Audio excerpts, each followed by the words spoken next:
अस्सलाम वालेकुम स्टूडेंट्स, कैसे हैं आप सभी? ठीक ठाक हैं। My name is Mohammad Numan Shaukat और 7th क्लास बेटा मैथ्स हम स्टार्ट कर रहे हैं। लेक्चर नंबर 10 है हमारा। तो इससे पहले हम लोगों ने रैशनल नंबर्स के बारे में डिटेल्स में डिस्कस किया था। आप सभी को डेफिनेटली याद होगा, उसको रिवाइज भी आप लोगों ने किया होगा और आप लोगों से मैंने कहा था आपने उसके रिमेनिंग पार्ट्स भी लाजमी अटैम्प्ट करने हैं। नोट्स बना रहे हैं ना सभी, जो कि बहुत ज़रूरी हैं। ठीक है बेटा, क्योंकि नोट्स बनते रहेंगे साथ साथ, तो याद रखिएगा रिवीजन में उतनी आसानी होगी। ठीक है ना, रिवीजन में उतनी आसानी होगी जब आप साथ साथ नोट्स बनाएंगे, क्योंकि वो क्वेश्चंस आपने अपने हाथ से किए होंगे। ठीक है, इवन कि मैं अपनी बात करता हूँ, अगर हम थोड़ा सा, मैं फॉर एग्जांपल सेकंड ईयर में आया या बीएससी में आया या आगे आया, तो आगे हायर तो इतनी ज़रूरत नहीं होती। तो मैं जब इंटर में था ना, तो मुझे ज़रूरत पड़ी जनाब की इस बुक की। तो स्टार्टिंग में मैंने कहा यार मुझे सारा कुछ आता है, तो मैं क्यों ना की बुक ले लूँ, की होनी चाहिए। लेकिन बार क्या किया, मैं उसी को पर रिवाइज़ करता था, चला जाता था। तो मैंने देखा कि टेस्ट मेरे जो है ना वो इतने अच्छे नहीं होना शुरू हुए, तो मार्क्स जो है वो इतना कोई अच्छा रिस्पॉन्स नहीं मिला। 50% 60% राउंड बड़ी मुश्किल से। तो मैं बड़ा हैरान हुआ। मैंने कहा यार मैथ्स तो मुझे आसान लगता है, तो उसके बावजूद ये सूरत हाल है। तो मैंने अपने सर से डिस्कस किया। उसने मुझसे डायरेक्टली पूछा की बुक यूज़ करते हो? मैंने कहा यस सर। कहते रिटर्न करते हो? मैंने कहा नो सर। कहते लो जी काम ख़राब हो गया। तो मेरा बेटा, उसने कहा कि आपने आइंदा जो है ना की बुक का यूज़ जब तक खुद ना कर लो तो आपने की बुक का यूज़ नहीं करना है। ठीक है बेटा, आप भी की बुक की ज़रूरत तब है, फॉर एग्जांपल टीचर अवेलेबल नहीं है और आप देखते हैं कि जी ये क्वेश्चन मुझसे नहीं हो पा रहा, मैंने अटैम्प्ट किया 2 टाइम्स, तो फिर जाके कोई कंडीशन आती है कि आप उसकी हेल्प ले लें। ठीक है मेरा बेटा, तो practice makes a man perfect, तो आपने इस बात का ख्याल रखना। क्वेश्चन नंबर 2 एक्सरसाइज 2B, जिसमें आता फाइंड द डिफरेंस। तो अब इससे पहले जो क्वेश्चन थे उसमें हमने सम फाइंड आउट किया था और इस क्वेश्चन में हमने क्या फाइंड आउट करना है? डिफरेंस। अब वो डिफरेंस कैसे फाइंड आउट करना है? अच्छा, सबसे पहली बात, दोनों P/Q फॉर्म में है जी? बिल्कुल है।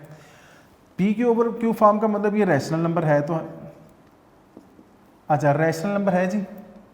अब फिर दूसरी बात, इनका हमने क्या फाइंड आउट करना है? डिफरेंस। तो मुझे बताएं दोनों का डिनोमिनेटर क्या है? सेम है। तो हम उसका एलसीएम ले लेते हैं जी 13। तो आपको याद होगा लास्ट लेक्चर मैंने बताया था कि जब डिनोमिनेटर सेम होते हैं तो हम क्या करते हैं, ऊपर वाली वैल्यूज को एज इट इज़ लिख लेते हैं। 7 - 2, तो रिमेनिंग क्या आ जाएगा? 5/13। Any problem? आसान से है ना बेटा जी, कोई मुश्किल तो नहीं हुई? अच्छा, बी पार्ट आप लोग खुद करेंगे, सिंपल सा है। सी पार्ट है 98/125। सी पार्ट है आपका 98/125 माइनस 1/3/25। चलें जी, फर्स्ट स्टेप क्या होगा? 98/125, 25 को 1 से मल्टीप्लाई करें, क्या आएगा? 25। और डेफिनेटली फिर उसका क्या करेंगे? 3 को उसमें ऐड करेंगे, तो क्या हो जाएगा? 28/25। 125 और 25 है, तो अब एलसीएम हमने लेना है। वैसे मैं तो डायरेक्ट ले सकता हूँ, बता सकता हूँ। चलिए हम ऐसा करते हैं कि इसका हम एलसीएम फाइंड आउट करते हैं। 25 एंड 125। तो बेटा 5 × 25, शाबाश। 5 × 10, ये फिर 25 हो जाएगा। 5 × 25, फिर 5 पे करते हैं। 5 × 5, 5 × 25 और लास्ट में फिर 5 × 5 एंड 5 × 5। Is it clear? अब इन तीनों को मल्टीप्लाई करें तो बेटा क्या आएगा? 125। तो 125 इसका एलसीएम आ जाता है। और मुझे इसलिए पता था कि 25 125 को डिवाइड कर देता है ना, तो इस वजह से फिर 125 एलसीएम आ सकता है। ये दोनों वैल्यूज क्या है? 100% सेम है, तो फिर ऊपर वाली वैल्यू एज इट इज आ जाएगी। माइनस 25 को किससे मल्टीप्लाई करेंगे? 125 28, तो एज इट इज। 5 5 25 होते हैं ना, तो किससे मल्टीप्लाई कर रहा हूँ? 5 से। लो जी, इधर क्या आ जाएगा? 5। फिर रिपीट करता हूँ कि 25 को किससे मल्टीप्लाई किया आ जाएगा? 125। तो जो नंबर आता है, जो क्वेश्चन आता है, उसको हम ऊपर वाली वैल्यू के साथ मल्टीप्लाई कर देते हैं। नेक्स्ट स्टेप बेटा जी, 98 माइनस 5 8 क्या होते हैं? 40। क्या कैरी आ गया? 4। 5 × 10, 10 और 4 कितने हो जाएंगे? बोले 14। चलें जी, और डिनोमिनेटर में क्या आ जाएगा? 125। Any problem students? अच्छा जी, अब हमने क्या करना है, इसको सब्ट्रैक्ट करना है। तो देखा जाए क्या आएगा? माइनस, क्योंकि साइन ग्रेटर वैल्यू का आ जाएगा इन शॉर्ट। तो इसमें से सब्ट्रैक्ट करें तो -42 ओवर 125। अभी तक किसी स्टूडेंट ने कुछ पूछना हो? अभी तक किसी स्टूडेंट ने कुछ पूछना हो? ठीक है बेटा, अब डी पार्ट है वो भी आप लोगों ने इसका खुद अटेम्प्ट करना है, खुद सॉल्व करना है, आसान सा ही है। नेक्स्ट हमारे पास आता है जी question number 3, simplify the following. Question number 3 हमारे पास क्या है जी? Simplify the following rational numbers. अच्छा चलें, बाकी स्टेटमेंट आप बुक पे देख लीजिएगा, डेफिनेटली आपके पास होगी। 5 whole 1/3 plus 2 whole 1/6, 5 whole 1/3 plus 2 whole 1/6 और -1 होल 2/3, -1 होल 2/3। ये है मेरे पास क्वेश्चन नंबर 3 का ए पार्ट। तो बेटा जी इस ए पार्ट को भी हमने सॉल्व करना है, सिंप्लीफाई करना है। अब है क्या इसमें? तो पहली बात है कि 3 टर्म्स दी हुई हैं, ठीक है। दूसरी बात क्या बेटा, इसमें एडिशन भी हो रहा है, सब्ट्रैक्शन। पहले क्या थे, हमने क्या किया था कि सम या एडिशन सेपरेट फाइंड आउट किया था, और जो अब जिसमें डिफरेंस आया था वो हमने सेपरेट फाइंड आउट किया था। ऐसे ही है इस क्वेश्चन में, दोनों ऑपरेशन साथ आ गए हैं, कोई बात नहीं। चलें जी, सबसे पहले क्या होगा जी, 5 3 था 15, 15 और 1 16 ओवर 3, 6 2 था 12 और 1 क्या आएगा बेटा जी 13 ओवर 6, 3 1 था 3 और 2 क्या होगा 5 ओवर 3। अब मुझे बताएं, हमने इसका एलसीएम लेना है, आसान सी बात है, 3 6 और 3। मैं इसका सेपरेटली फैक्टर्स या उसका एलसीएम नहीं ले रहा, आपने खुद ही सोचना है कि मैंने इसका एलसीएम 6 क्यों लिया। देखिए ना माशाल्लाह समझदार स्टूडेंट्स हैं, इस तरह तो आपको मालूम होगा। अब देखो 3 भी 6 पे डिवाइड होता है और ये डिवाइड करता है, और ये 3 भी 6 का डिवाइड करता है, तो इसका मतलब हमारे पास जो एलसीएम आएगा, लीस्ट कॉमन मल्टीपल आएगा, वो क्या है 6। अच्छा अब मुझे ये बताएं, 16 तो एज इट इज़, 3 को मैं किससे मल्टीप्लाई करूँ कि 6 आए? 2 से। वेरी गुड, ये दोनों सेम है, तो 13 as it is. 5 multiplied by 3 को किससे मल्टीप्लाई करेंगे 6 आए? 2 से। शाबाश। अच्छा नेक्स्ट बेटा जी, 16 2 का क्या होंगे 32, 13 एज इट इज़, और 5 2 का क्या होते हैं 10 ओवर 6। 32 में से 13 ऐड करें तो हमारे पास आ जाता है जी 45 माइनस 10 ओवर 6। तो 45 में से 10 सब्ट्रैक्ट करते हैं, क्या आएगा 35 ओवर 6। अब देखा जाए ऊपर वाली वैल्यू नीचे से ग्रेटर है, इन शॉर्ट डिनोमिनेटर न्यूमिनेटर से लेस है, तो अब क्या करेंगे, इसको हम डिवाइड करते हैं। 35 को हम किस पे डिवाइड करेंगे 6 पे, तो 6 5 का क्या होता है बेटा 30, तो रिमाइंडर क्या आ जाएगा 30। तो आपको शायद याद हो, मैंने आपको क्या मेथड बताया था, कोशेंट रिमाइंडर ओवर डिवाइजर, किस पे डिवाइड किया जा रहा है। कोशेंट क्या है हमारे पास 5, रिमाइंडर क्या है हमारे पास 5, और किस पे डिवाइड किया जा रहा था 6 पे। Any problem students? ये बात समझ आ गई सभी को? ये हमारे पास बेसिकली सिंप्लीफाइड फॉर्म आ जाती है। ये था क्वेश्चन नंबर 3 का A part. Question number 3 B part, 8 whole 1/4,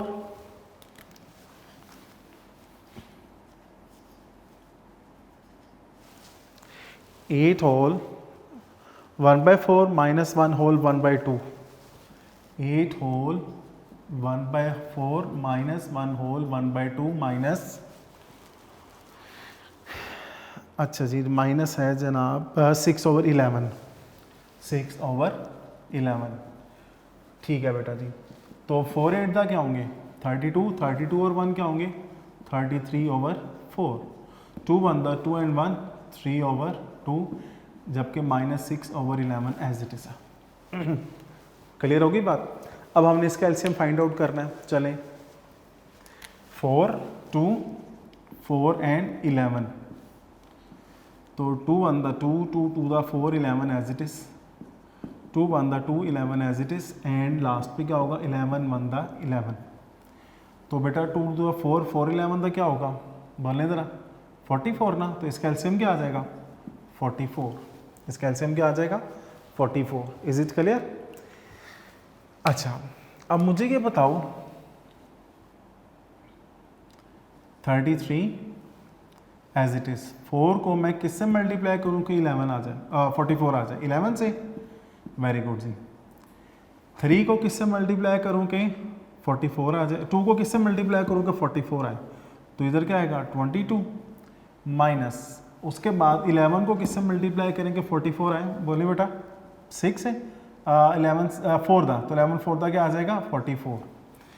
अब इसको हमने मज़ीद सिंप्लीफाई करना है, ठीक है बेटा जी। तो अब 33 को हम 11 से मल्टीप्लाई करेंगे तो क्या आएगा 11 3 था 33, 3 कैरी आ जाएगा, फिर 11 3 था 33, 33 में 3 ऐड करें तो 36, 3 2 था 6, 3 2 था 6 और 6 4 था क्या होंगे 24 डिवाइडेड बाय 44। चलिए जी नेक्स्ट स्टेप देखते हैं बेटा। अब याद रखिएगा कि पहले जो दोनों माइनस हम इनको सॉल्व कर लेते हैं, तो 6 और 4 क्या हो जाएंगे 10, 1 कैरी, 6 और 2 8 और 1 9, नहीं जी माइनस 90 आ जाता है ओवर 44। अभी तक किसी बच्चे ने कुछ पूछना हो? माइनस माइनस देखे ना, माइनस 66 माइनस 24, तो माइनस माइनस होगा तो प्लस, लेकिन साइन कौन सा आएगा माइनस का। 6 और 4 10, 1 कैरी, 6 और 1 7, 7 और 2 90। अब समझ आई बात की। अब हमने क्या करना है 363 में से 90 को सब्ट्रैक्ट करना है, तो 3 में से 0 क्या है बेटा आएगा 3। अब 1 कैरी लेना पड़ेगा, 16 में से 9 सब्ट्रैक्ट करें तो 7, रिमेनिंग क्या रह चुका होगा 2, तो क्या आ जाएगा 2, तो आ जाएगा 273 ओवर 44। अब फिर वही बात आ जाती जो मैंने पिछले क्वेश्चन में बताई थी कि अब न्यूमरेटर ग्रेटर है डिनोमिनेटर लेस है, तो फिर हम क्या करते हैं इसको डिवाइड करते हैं। तो 273 है ना और 44 है, 88 4 5 6, अगर 6 से मल्टीप्लाई करें हम तो 6 4 था 24, 2 कैरी, उसके बाद 6 4 था 24 2 26, तो रिमेनिंग क्या आएगा बेटा 1 कैरी ले लें 13, 13 में से 4 सब्ट्रैक्ट करें क्या आता है 13 में से 4 सब्ट्रैक्ट करें तो हमारे पास क्या आ जाएगा 9, हमारे पास क्या आ जाता है 9। एक दफ़ा हम फिर देख लेते हैं कि जब हमने 44 को 6 से मल्टीप्लाई करना है तो क्या आंसर आता है, तो 6 4 था 24, 2 कैरी आ जाएगा, फिर 6 4 था 24 2 26, 264, तो 273 में से 264 को सब्ट्रैक्ट किया तो क्या आ गया 9। तो फार्मूला हमारे पास वही है कोशेंट रिमाइंडर ओवर डिवाइजर। तो मेरा बेटा बताएं कोशेंट क्या आपके पास 6, रिमाइंडर क्या आया 9 और किस पे डिवाइड कर रहे थे हम 44 पे। Any problem? ये बात क्लियर है स्टूडेंट्स, ये बात क्लियर है आप सभी बच्चों को? अच्छा अब आते हैं हम नेक्स्ट क्वेश्चन की तरफ। क्वेश्चन नंबर 4 इंपॉर्टेंट है, इंटरेस्टिंग है, आपको आना चाहिए। हम क्वेश्चन नंबर 4 का डिस्कस करते हैं जी स्टूडेंट्स। तो हम बात कर रहे थे अब question number 4, right the additive inverse of the following. तो पहली बात है एडिटिव इनवर्स होता क्या है, याद रखिएगा कि मुझे बताएं कि 2 में मैं ऐसा क्या ऐड करूं कि आंसर 0 आ जाए, -10 में ऐसा क्या ऐड करूं कि आंसर 0 आ जाए। तो याद रखिएगा हम इसके जस्ट साइन चेंज करने होते हैं, क्योंकि +2 -2 से क्या हो जाएगा कैंसिल, -10 + 10 ये क्या हो जाएगा कैंसिल 0, यानी कि हमने just sign change. Let's suppose x है तो इसका एडिटिव इनवर्स क्या होगा -x, अब ये माइनस वाला प्लस वाले से भी कैंसिल हो जाएगा। तो एडिटिव इनवर्स मीन कि जब इन दोनों नंबर्स का सम लिया जाए तो आंसर क्या आ जाए 0। तो if the sum of 2 number is 0 then these 2 numbers are additive inverse of each other. अगर 2 नंबर्स को ऐड किया जाए और ऐड करने के बाद उनका जो आंसर है उनका जो सम है वो 0 आ जाता है, तो इसका मतलब वो क्या है एक दूसरे के एडिटिव इनवर्स हैं। क्लियर होगी बात बेटा? क्वेश्चन नंबर 4 है। क्वेश्चन नंबर 4 का जैसे कि ए बी सी पार्ट है, चलो ए पार्ट है 17, बी पार्ट है -35, सी पार्ट है 1/96। अच्छा चले मैं ज़रा साइड पे हो जाता हूँ जी। अब देखिएगा ज़रा, अभी रिमेनिंग पार्ट्स में मैं लिखता हूँ, पहले इसमें मेरा बेटा गौर कीजिएगा। मैंने अभी आपको बोला है कि एडिटिव इनवर्स ऑफ 70 हम लिखेंगे। मुझे बताएं 17 में मैं क्या ऐड करूं कि आंसर 0 आ जाए, तो बताएं -17 आया ना, तो फिर हम लिखेंगे जी minus 17 is the additive inverse of 17। Any problem? इसी तरह अगर हम बी पार्ट की बात करें तो बी पार्ट में बेटा जी -35, तो -35 में क्या ऐड किया जाएगा 35। तो आप अभी तक इस चीज़ पे गौर कर रहे होंगे, वो ये कि मैं जस्ट साइन चेंज करता हूँ। पहले पॉजिटिव था तो क्या कर दिया नेगेटिव, अब नेगेटिव है तो क्या किया मैंने पॉजिटिव किया। अच्छा, तो फिर हम लिखेंगे 35 is the additive inverse of the -35। Clear होगी बात? ये बात समझ आई बेटा जी? इसी तरह हमारे पास सी पार्ट है। सी पार्ट क्या हमारे पास 1/96, 1/96। तो मुझे बताएं कि 1/96 में मैं क्या ऐड करूं, जस्ट मैंने साइन चेंज करना है। देखो प्लस माइनस माइनस ही होगा ना। चलिए एक स्टेप आपके लिए और कर देता हूं ताकि आपको समझ आ जाए। -1/96, क्योंकि ये प्लस वाला माइनस वाले से क्या हो जाएगा कैंसिल आउट हो जाएगा। तो फिर बता रहा हूं कि हमने जस्ट साइन चेंज करना है, मैंने किसी नंबर की प्लेस चेंज नहीं किया है।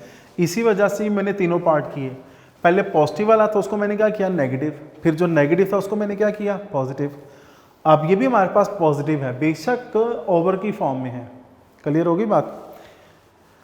तो हम क्या लिखेंगे -1/96 is the additive inverse of 1/96। Clear होगी बात? ये बात समझ आई आप सभी को? नेक्स्ट आपके पास आते हैं जी -8/59। डी पार्ट है -8/59। तो मुझे बताइए इसमें मैं क्या ऐड करूंगा 59। तो क्या हो जाए 8 ओवर साइन चेंज कर देंगे 8/59। तो अभी मैंने माइनस था इसको क्या कर दिया प्लस, साइन चेंज हो गए। तो अब ये लाइन आपने खुद लिखनी है कि 8/59 is the additive inverse of -8/59। Next आपका आता है जी ई पार्ट। ई पार्ट है 3 होल 13/15, 13/15। इसको देखिए हमने इसका एडिटिव इनवर्स बताना है। ये पार्ट मैं इसलिए कर रहा हूँ कि आपको इसको फ्रैक्शनल फॉर्म में लिखने की ज़रूरत नहीं है। मिनटों से कि आप इसको जी होल फॉर्म को इसको मैं कन्वर्ट करना, नो इशू। सिंपली मैं कहता हूँ ये नंबर हमारे पास 3 होल 13/15। अगर इसमें -3 होल 13/15 ऐड कर दिया जाए तो मुझे बताएं क्या ये दोनों कैंसिल हो जाता है कि नहीं हो जाते हैं? आपने देखा होगा सर एडिटिव इनवर्स में आप प्लस का साइन यूज़ कर रहा था, तो प्लस माइनस क्या होंगे माइनस। आपकी खातिर चले मैं इधर भी ऐसा कर देता हूँ, प्लस और ब्रैकेट में माइनस। अगर क्योंकि प्लस माइनस माइनस होने थे आप डायरेक्ट भी लिख देते तो नो इशू था।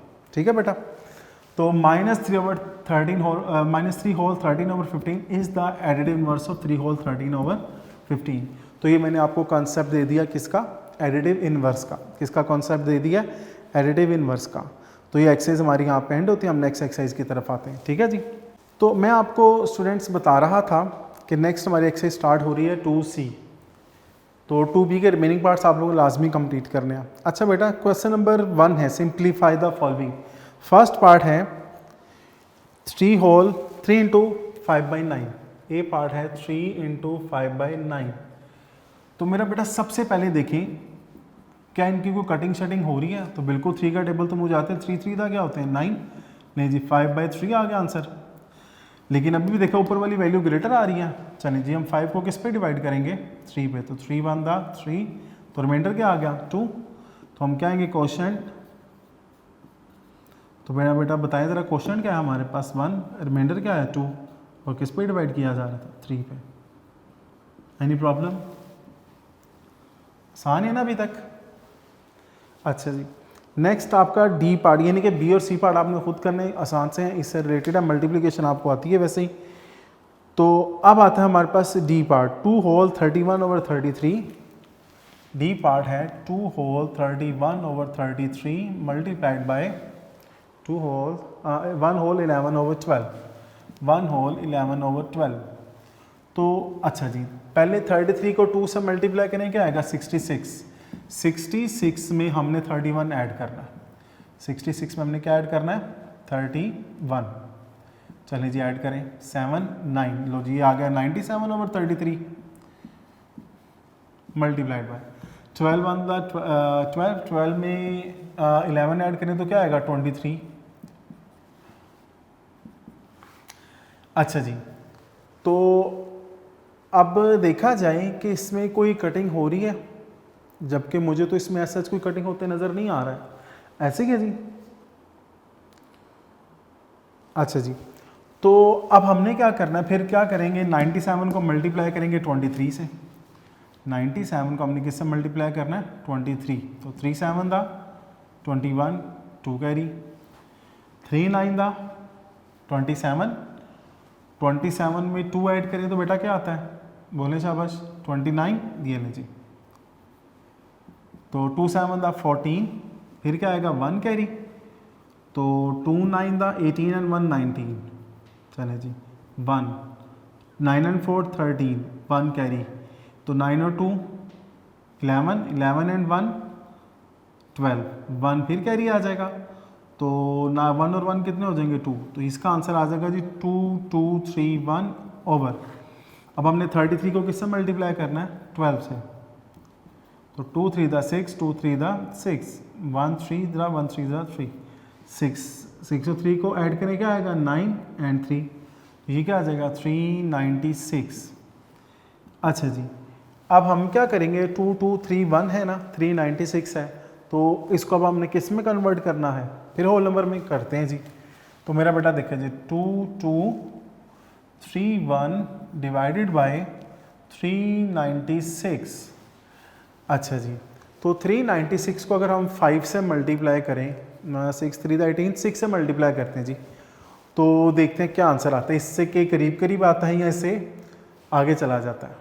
चलें 396 को हमने मल्टीप्लाई करना है 6 से, तो 6 6 था 36, क्या कैरी आ रहा है बेटा 3, 6 9 था 54, 54 में 3 ऐड करें क्या आएगा 57, 5 कैरी आ गया, 6 3 18 और 5 क्या हो जाएंगे 23। लो जी ये तो ग्रेटर हो गया, इसका मतलब हमने इसको कैंसिल कर देना। अब हम 396 को किससे मल्टीप्लाई करेंगे 5 से। अब देख क्योंकि हमारे पास इससे स्मॉलर आना चाहिए ना, तो 5 6 दा क्या होता है बेटा 30, क्या कैरी आ गया 3, 5 9 दा 45 और 3 48, क्या कैरी आ गया 4, 5 3 दा 15 और 4 कितने हो जाएंगे 19, 1980। तो इसका मतलब जब हम डिवीजन कर रहे हैं तो हम इसको किससे मल्टीप्लाई करें 5 से, तो क्या आएगा 1980। चले जी, अब इसमें से हमने इसको सब्ट्रैक्ट करना है, तो 1 में से 0 सब्ट्रैक्ट करेंगे 1 आएगा, इसका कैरी ले लें, 13 में से 8 सब्ट्रैक्ट किया जाए तो 5, इधर आ गया 11, 1 आ गया, कैरी लेंगे तो 11 हो जाएगा, 11 में से 9 सब्ट्रैक्ट करेंगे तो क्या आएगा 2, तो 251। तो क्या तरीकाकार है कोशेंट रिमाइंडर ओवर डिवाइडेड। तो मेरा बेटा बताएं ज़रा क्वेश्चन क्या आ रहा है हमारे पास 5, रिमाइंडर क्या आया 251 और किस पे डिवाइड किया जा रहा था 396 पे। एनी प्रॉब्लम स्टूडेंट्स, ये बात समझ आ रही है, ये बात समझ आ गई सभी को, ये क्वेश्चन क्लियर है बेटा, ये क्वेश्चन इंपॉर्टेंट है, एग्जाम में रखिएगा, आसान सा है और इम्पॉर्टेंट भी है। नेक्स्ट आपका आता है जी एफ पार्ट। नेक्स्ट कौन सा आपका आ जाता है एफ पार्ट, ये मैं रेज कर देता हूँ ताकि हम आसानी से आगे जो है ना एफ पार्ट कर सकें। एफ पार्ट है बेटा जी 3 होल 4 ओवर 5 मल्टीप्लाइड बाय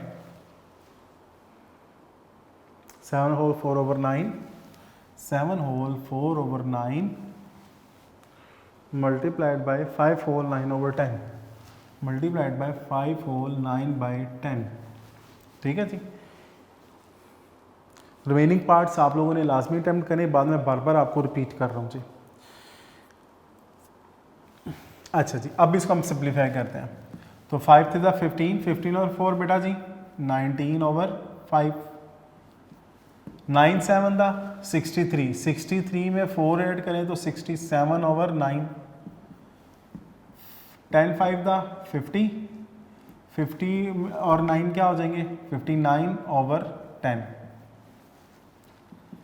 अब देखा जाए तो इसमें तो मुझे कोई कटिंग होती नज़र नहीं आ रही है, बिल्कुल भी नज़र नहीं आ रही है। तो इसका मतलब हम इनको रैंडमली सभी को मल्टीप्लाई करेंगे, फिर डिनोमिनेटर को मल्टीप्लाई करेंगे, देन इसको फिर होल फॉर्म में कन्वर्ट कर देते हैं। अच्छा जी, तो अब ये देखो ज़रा मेरा बेटा, सबसे पहली बात आपने क्या करना है, 67 और 59 को मल्टीप्लाई करें, बाद में हम लास्ट में 19 से मल्टीप्लाई कर देते हैं। अगर आप पहले भी कर देंगे तो इससे कोई फ़र्क नहीं पड़ता है, ठीक है जी। अच्छा जी, 9 को 5 7 से मल्टीप्लाई करें, 9 7 दा बोले 63, क्या कैरी आएगा 6, 9 6 दा 54, 54 में 6 ऐड करें तो क्या आ जाएगा जी 60। उसके बाद 5 7 दा 35, क्या कैरी आएगा 3, 5 6 दा 30 और 3 33, नहीं जी 3 5 9 3। अब इसको हमने किससे मल्टीप्लाई करना है 19 से। चलिए जी 19 से मल्टीप्लाई करते हैं बेटा जी। तो 9 3 दा क्या होते हैं 27, 2 कैरी, 9 5 दा 45 और 2 कितने हो जाएंगे 47 और आपका कैरी आ रहा है 4, 9 9 दा 81, 81 में 4 ऐड करें क्या आएगा 85, अब कैरी क्या आ रहा है 8 और फिर 9 3 दा 27, तो 27 को अब में उसमें 8 ऐड कर दें तो हमारे पास क्या आएगा 27 और 8 35। तो ये मेरे पास वैल्यू क्या आ जाती है 3 5 5 7 एंड 7। 5 9 का क्या होता है बेटा जी बोले 45, 45 को 10 से मल्टीप्लाई करें क्या आ जाएगा 450। एनी प्रॉब्लम, ये बात समझ आ रही है सभी को। अच्छा, अब हमने क्या करना है कि जब इसको कन्वर्ट करना है 3 5 5 7 7,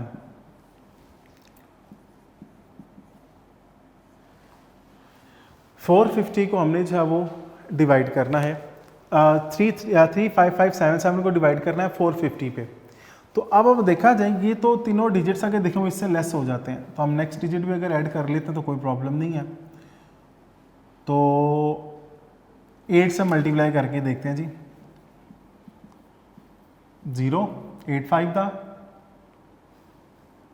44 कैरी, 8 4 दा 32 36, ये लो जी ये तो ग्रेटर हो जाएगा, ठीक है ना। तो इसका मतलब एक नंबर हम पीछे आ जाते हैं। 45 450 को मल्टीप्लाई करते हैं 7 से, तो 0 7 5 दा 35 3 कैरी हो जाएगा, 7 4 दा 28 और 31। तो इसमें हम क्या लिखते हैं जी 3 1 5 0। तो अब मुझे बताएं कि इसमें रिमेनिंग क्या आएगा, 7 में से 0 गए 7, 5 में से 5 गए 0, 5 में से 1 सब्ट्रैक्ट करें तो क्या आएगा बेटा जी 4। तो लास्ट में कौन सा नंबर रह जाता है 7, ठीक है। अब हमने किससे मल्टीप्लाई किया था बेसिकली 7 से मल्टीप्लाई किया था। अब हमारा नेक्स्ट टारगेट आता है जी, अगर हम 9 5 दा 9 4 दा चले जी 450 को मल्टीप्लाई करके देखते हैं 9 से। 9 5 दा क्या होगा बोलने बेटा 45, क्या कैरी आ जाएगा 4। तो 9 4 दा 36, 36 में 4 ऐड करें तो क्या आता है 39। चले अब मैंने किससे मल्टीप्लाई किया 9 से, तो क्या आंसर आ गया 3950। तो क्या आ जाएगा 7, 7 में से 5 सब्ट्रैक्ट करें बेटा क्या आता है 2, अब 1 कैरी लेना पड़ेगा, 10 में से 1 सब्ट्रैक्ट करें 9। चलें जी वापस आते हैं इस क्वेश्चन की तरफ। तो क्या होगा क्वेश्चन रिमाइंडर ओवर डिवाइजर। तो मेरा बेटा बताएं क्वेश्चन क्या है हमारे पास 79, रिमाइंडर क्या है हमारे पास 127 और किस पे डिवाइड किया जा रहा था 450। एनी प्रॉब्लम, एनी प्रॉब्लम, ये बात समझ आई बेटा जी। तो हमने एक्सरसाइज 2C का क्वेश्चन नंबर 1 जो है वो उसका A, D और F पार्ट सॉल्व किया है, जिसके रिमेनिंग पार्ट्स आप लोगों ने खुद सॉल्व करने होंगे, ठीक है जी। तो इंशाल्लाह मुलाकात आप लोगों से कल होगी और आप लोगों ने जो है ना इसका ये काम कंप्लीट लाजमी करना। और आज का एक छोटा सा मैसेज ये है कि हमारे प्यारे नबी करीम सल्लल्लाहु अलैहि वसल्लम जब भी दुआ मांगते थे ना, तो वो अपनी हर दुआ में इसे एक दुआ ये वाली लाजमी मांगते थे, अल्लाहुम्मा रब्बना आतिना फिद दुनिया हसना व फिल आखिरति हसना व किना अज़ाबन नार। तो बेटा जिसमें दुनिया के लिए भी दुआ है और आखिरत के लिए भी दुआ है, तो आपने इस दुआ का हर दुआ में इस चीज़ को लाजमी शामिल करना है। आपसे मुलाकात इंशाल्लाह कल होगी। अल्लाह हाफ़िज़।